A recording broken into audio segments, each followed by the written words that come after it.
Hi மக்களே! அண்ணாமலை குடும்பம் serial June 24, 2026 என்னென்ன நடந்துச்சுன்னு பார்க்கலாம். அதுக்கு முன்னாடி நம்ம channel Tamil serial talk subscribe பண்ணி லைக் பண்ணிக்கோங்க. பெல் ஐகானும் கிளிக் பண்ணிக்கோங்க. ஹை பட்டனும் தட்டி விட்டுருங்க. கௌதம்கிட்ட சொல்றாங்க லீலாவதி, உள்ள போய் டாக்டர் ரொம்ப நேரமா ஆச்சு. இன்னும் என்ன தெரியல. வருணுக்கு என்னாச்சு ஏதாச்சுன்னு தெரியல. நீ போய் உள்ள என்னன்னு பாத்துட்டு வாடா அப்படின்னு கௌதம்கிட்ட சொல்லும் போது கௌதம் சொல்றாரு, இல்லம்மா அப்படிலாம் உள்ள போக கூடாது, திட்டுவாங்க, டாக்டரே வருவாங்க, வெயிட் பண்ணுங்கம்மா அப்படின்னு சொல்றாரு. அப்போ அண்ணாமலை வான்மதியை பார்த்து முறைக்கிறாங்க. உடனே வான்மதி மனசுல யோசிச்சுட்டு இருக்கா, எதுக்கு அத்தை நம்மளை பார்த்து முறைக்கிறாங்க, எதுக்குன்னு தெரியலையே அப்படின்னு யோசிச்சுட்டு இருக்கா வான்மதி. அப்பதான் டாக்டர் உள்ள இருந்து வராரு. உடனே அண்ணாமலை கேக்குறாங்க, வருணுக்கு என்னாச்சு டாக்டர், அவன் எப்படி இருக்கான் அப்படின்னு கேட்கும்போது, அவருக்கு நாங்க எங்களால முடிஞ்ச அளவு ட்ரீட்மெண்ட் கொடுத்துட்டு தாமா இருக்கோம். அவர் முன்ன இருந்ததோட இப்ப ரொம்ப அவர் நிலைமை மோசமா இருக்கு. அவர் நாங்க கொடுக்குற ட்ரீட்மெண்ட்டை ஏத்துக்க மாட்றாரு. அவருக்கு இந்த உலகத்துல வாழ இஷ்டம் இல்லையா என்னன்னு தெரியல. அவர் மனசு வைக்கணும், அவர் நினைக்கணும் நம்ம வாழணும்னு. ஆனா அவர் அப்படி நினைக்கிற மாதிரியே தெரியல. எங்களால முடிஞ்ச ட்ரீட்மெண்ட் நாங்க பண்ணிட்டு தான் இருக்கோம் அப்படின்னு சொல்றாங்க டாக்டர். உடனே லீலாவதி சொல்றாங்க, என்ன டாக்டர் சொல்றீங்க அப்படின்னா, வருண் பழக்க மாட்டான்னு சொல்றீங்களா அப்படின்னு கேக்குறாங்க. அது டாக்டர் சொல்றாரு, நாங்க எங்களால முடிஞ்ச ட்ரீட்மெண்ட் நாங்க பண்ணிட்டோம். அவர் மனசு வைக்கணும், அவர் நினைக்கணும் இந்த உலகத்துல வாழணும்னு. அவர் நினைச்சாதான் இந்த உலகத்துல வாழணும்னு அவர் நினைக்கணும். அவருக்கு என்னன்னு தெரியல, இந்த உலகத்துல வாழறதுக்கு இஷ்டம் இல்லையா என்னன்னு தெரியல. எங்க ட்ரீட்மெண்ட் அவர் ஏத்துக்க மாட்டாரு. இதெல்லாம் நான் சொல்லக்கூடாது, நீங்க பதட்டப்பட்டு கேட்டீங்க அப்படின்றதுனாலதான் நான் சொன்னேன். வேணும்னா நீங்க அவரை பார்க்கறதுன்னா உள்ள போய் பாருங்க அப்படின்னு சொல்லிட்டு டாக்டர் போயிடுறாரு. உடனே லீலாவதி சொல்றாங்க அண்ணாமலை கிட்ட, என்ன நினைச்சிட்டு இருக்கான் வருண், அவன் இந்த உலகத்திலேயே வாழக்கூடாதுன்னு நினைச்சிட்டானா, அவன் அவ்வளோ முக்கியமா நினைக்கிறானா சாராவை, நம்மளை விட அந்த சாரா ரொம்ப முக்கியமா போயிட்டாளா அவனுக்கு, ஏன் இப்படி பண்றான் வருண் சொல்லி அழுதுட்டு இருக்காங்க. உடனே அண்ணாமலை சொல்றாங்க, அக்கா வருத்தப்படாதீங்க, நம்மள மிஞ்சின சக்தின்னு இந்த உலகத்துல இருக்கு, அது கண்டிப்பா வருணை மீட்டு கொண்டு வரும்.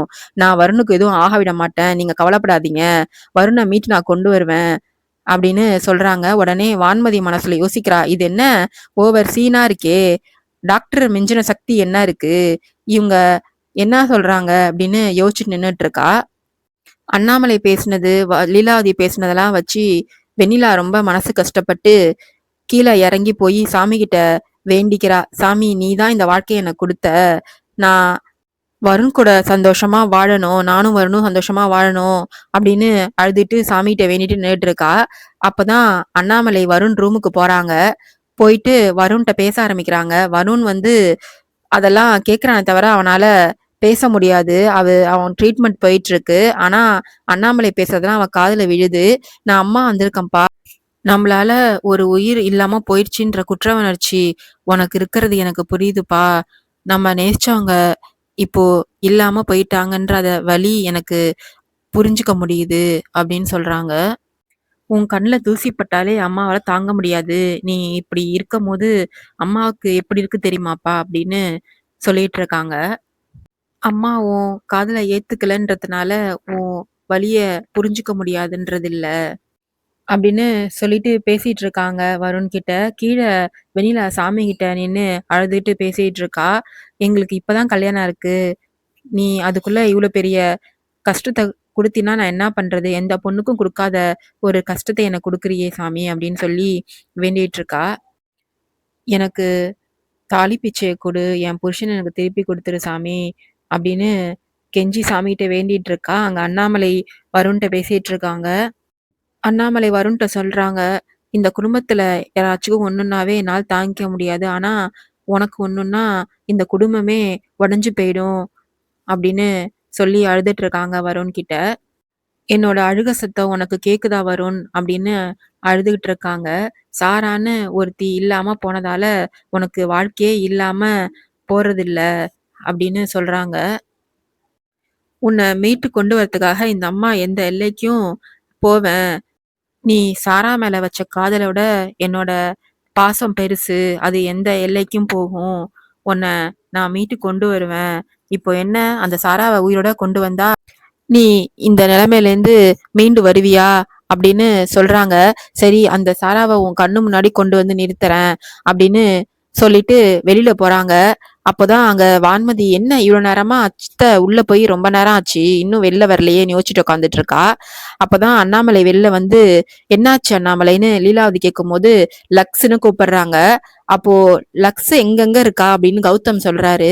உடனே லக்ஸ் வந்து அந்த சாராவை கூப்பிட்டுட்டு வராங்க.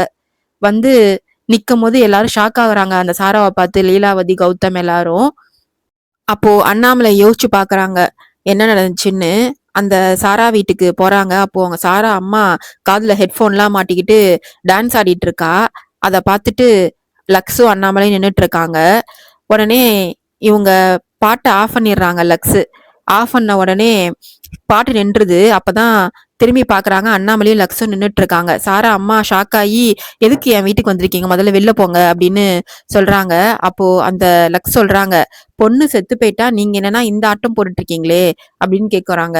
இப்ப நீங்க வெளில போறீங்களா, போலீஸ்க்கு போன் பண்ணட்டுமா அப்படின்னு அந்த சாரா அம்மா கேட்கவும், அப்போ லக்ஸ் சொல்றாங்க, உண்மையாலுமே உங்க பொண்ணு செத்துதான் போயிட்டாளா, நீங்களே போலீஸ்க்கு போன் பண்ணுங்க, நாங்களும் சொல்றோம் போலீஸ் வரட்டும்.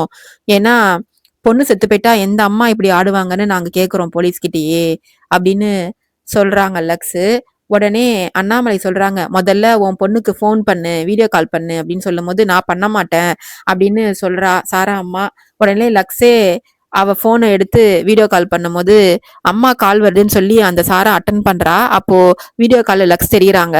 ஏய் நீங்க என்ன பண்றீங்க அங்க எங்க வீட்டுல அப்படின்னு அந்த சாரா லக்ஸ பார்த்து கேட்கவும், இங்க இன்னொருத்தவங்களும் இருக்காங்க, அவங்கள்ட்டையும் பேசுங்க அப்படின்னு சொல்லி அண்ணாமலை பேசுறாங்க.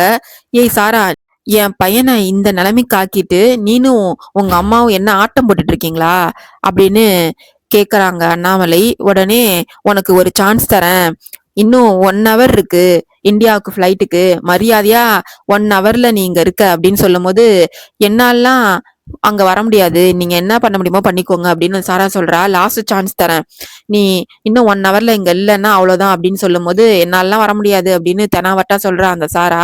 உடனே நீ என் பையனுக்காக வரமாட்ட, ஆனா உங்க அம்மாக்காக வருவல்ல, உங்க அம்மா செத்தா நீங்க வருவல்ல, உங்க அம்மா செத்தா நீ வந்துதானே ஆகணும், உங்க அம்மா இனிமேல் உயிரோட இருக்க மாட்டா அப்படின்னு சொல்லி சாரா அம்மாவை கழுத்தை பிடிச்சி அப்படியே செவுத்தோட செவுத்து வச்சு தூக்குறாங்க. உடனே எங்க அம்மா ஒன்றும் பண்ணாதீங்க, விடுங்க விடுங்கன்னு கத்துறா. சரி நான் வரேன் அப்படின்னு சொல்லிட்டு அவங்கள்ட்ட சொல்றா. உடனே கீழே விட்டுடுறாங்க அண்ணாமலை சாரா அம்மாவை.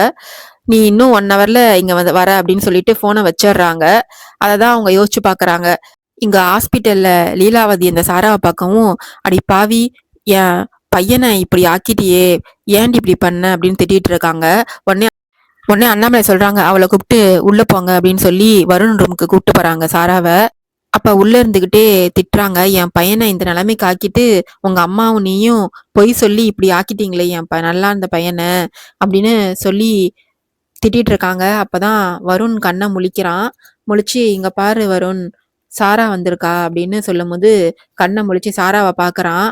அப்போ சாராவை பார்க்கும்போது இவங்க திட்டிட்டு இருக்காங்க, உயிருக்கு உயிரா காதலிச்சவன் தானே அவன், இப்படி இந்த நிலைமையில ஆக்கிட்டியே அப்படின்னு அவங்களாம் திட்டிட்டு இருக்கும் போது கௌதம் வெண்ணிலாவை தேடி போறான். வெண்ணிலாவை காணுன்ட்டு கீழே போறான். கீழே நின்னு சாமிகிட்ட அழுதுட்டு இருக்கா வெண்ணிலா. வெண்ணிலாவை கூப்பிட்டு மேல வரான். அப்போ வெண்ணிலா, ஏன் என்ன கூப்பிடுறீங்க, நான் வரலன்னு சொல்லவும், நீ வந்து மேல பாரு அப்படின்னு சொல்லி வெண்ணிலாவை கூப்பிட்டு வரான். வெண்ணிலா வெளில நிக்கிறா. கௌதம் உள்ள வரான். அப்போதைக்கு வருணை பார்த்துட்டு சாரா சொல்றா, வருண் என்னை விட்டு பிரிஞ்சு போனது தாங்க முடியாம தான் நான் இது மாதிரி பொய் சொன்னேன், மற்றபடி வருணுக்கு இப்படி ஆகும்னு எனக்கு தெரியாது, வருணை விட்டு என்னால பிரிஞ்சு இருக்க முடியல, அதனாலதான் இப்படி பண்ணேன்னு சொல்றா. வருணும் அவளை பாக்குறான். வருண்கிட்ட போய் சொல்றா, இவங்கெல்லாம் பேசுனதுனால என்னை தப்பா புரிஞ்சுக்காத வருண், நான் உன்னை பிரிஞ்சு போயிடக்கூடாதுன்ற ஒரு விஷயத்துக்காக தான் இது மாதிரி பண்ண அப்படின்னு அழும்போது, வெளில போடி அப்படின்னு சொல்றான். வருண் என்ன சொல்ற அப்படின்னு சாரா கேக்குறா. ஆமா, இங்க எது வெளில போ அப்படின்னு சொல்றான். வான்மதிய உடனே பாக்குறா அந்த சாரா. இன்னும் காட்டி குட்டுறாத அப்படின்ற மாதிரி கண்ணால சொல்றா. இவளும், நான் தான் எல்லாத்துக்கும் காரணம், என்னாலதான் இது மாதிரி ஆச்சு, அது வருணை பிரிஞ்சிடக்கூடாதுன்ற ஒரு விஷயத்துக்காக தான் இது மாதிரி பண்ண, மன்னிச்சிருங்க அப்படின்னு சொல்லியும் அவன் வெளில போ சொல்லிடுறான். உடனே வான்மதியும் நடிக்கிறா. சாராவை பார்த்து, முதல்ல இங்க இருந்து வெளில போறியா இல்லையா அப்படின்னு சொல்றா. கௌதம் உடனே சொல்றாரு, நம்மளை காட்டிலும் ரொம்ப வருணுக்காக கஷ்டப்பட்டு உருகி இருக்கிறது வெண்ணிலா தான். வெண்ணிலா வந்து கண்டிப்பா மாத்திரையை தப்பா கொடுத்துருக்க மாட்டாமா, ஏதோ பதட்டத்துல பண்ணிட்டா, அவ மேல தப்பு இருக்காது, எதுக்கு வருணை பார்க்க விட மாட்டீங்க, வருணை பார்க்க அனுமதிங்க அப்படின்னு கௌதம் லீலாவதிட்ட சொல்றான். உடனே டோர்ல இருக்க கண்ணாடி வழியா வெண்ணிலா பாத்துட்டு இருக்கா. வருண் கைய காமிச்சு வெண்ணிலாவை உள்ள கூப்பிடுறான். வெண்ணிலாவும் உள்ள தயங்கி தயங்கி வரா. வெண்ணிலா வருணை பார்த்து அழுவுறா. அப்போ வருண் சொல்றான் லீலாவதிட்ட, பெரியம்மா வெண்ணிலா மேல எந்த தப்பும் கிடையாது, நான் தான் அந்த மாத்திரையை குடுன்னு சொன்னேன், அதனாலதான் பதட்டத்துல அந்த மாத்திரையை கொடுத்துட்டா, வெண்ணிலாவுக்கு என்ன தெரியும் அதை பத்தி, வெண்ணிலாவை எதுவும் சொல்லாதீங்க அப்படின்னு லீலாவதிட்ட வருண் சொல்றான். வெண்ணிலாவாலலாம் எந்த தப்புமே பண்ண முடியாது, அவ அப்படிப்பட்டவ கிடையாது அப்படின்னு வெண்ணிலாவுக்கு சப்போர்ட் பண்ணி பேசுறான் வருண். வெண்ணிலா மேல அந்த தப்பும் இல்லைன்னு சொல்லிட்டு அதை பார்த்து வான்மதி ஆச்சரியமா பாக்குறா. பொய் சொல்றானே இவன் அப்படின்னு சொல்லிட்டு அத பார்த்து எல்லாருமே ஆச்சரியப்பட்டு நின்னுட்டு இருக்காங்க. அதோட இந்த எபிசோட் முடியுது. வரப்போற எபிசோட்ல நடக்குதுன்னு பார்க்கலாம். பாய் மக்களே.